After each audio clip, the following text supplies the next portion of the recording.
The text of Avinu Malkeinu is a frightened, embarrassed, obsessive-compulsive plea that perhaps doesn't really speak to us and our lives here in America. Maybe that's why the beginning of that last melody was so matter-of-fact. Yet, the high holidays would seem terribly empty were we to leave these words out completely. In the Reform movement, we don't even leave them out when we're supposed to.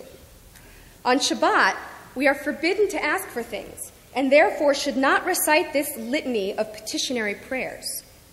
Why do we still choose to recite it? Because the Avinu Malkeinu is no longer a list of requests or pleas. It is not a prayer for things. Its words have transformed beyond definition. The music, especially the two main melodies that we sing today, has transcended the text.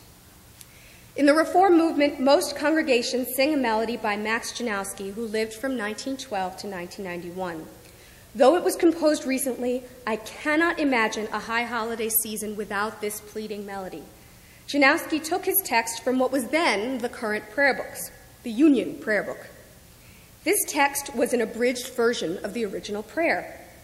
Janowski's melody caught on almost instantly and was soon considered the Reform tradition.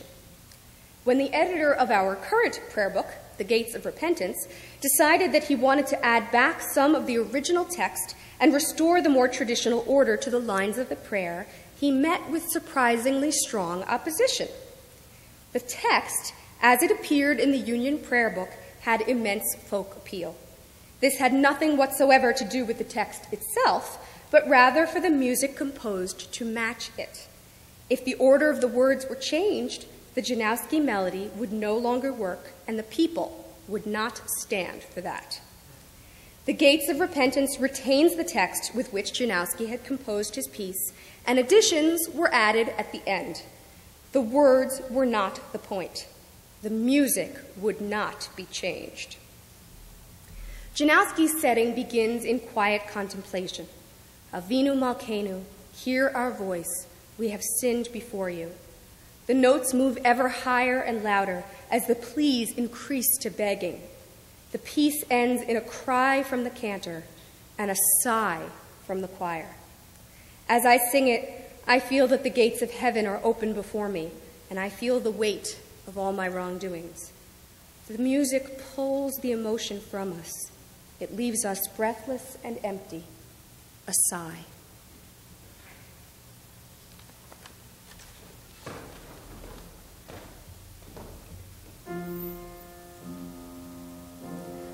Avinu Malkeinu, Shema Koleinu, Avinu Malkeinu, Chatanu lefanecha, Avinu Malkeinu, Chamol aleinu, V'yol aleinu, V'tapeinu. Avinu Malkeinu,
At Temple Beth Torah and at every other temple I have been to, Reform, Conservative, and Orthodox, the chanting of Avinu Malkeinu always concludes with this melody.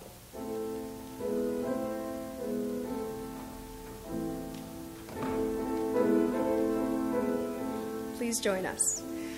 Avinu Malkeinu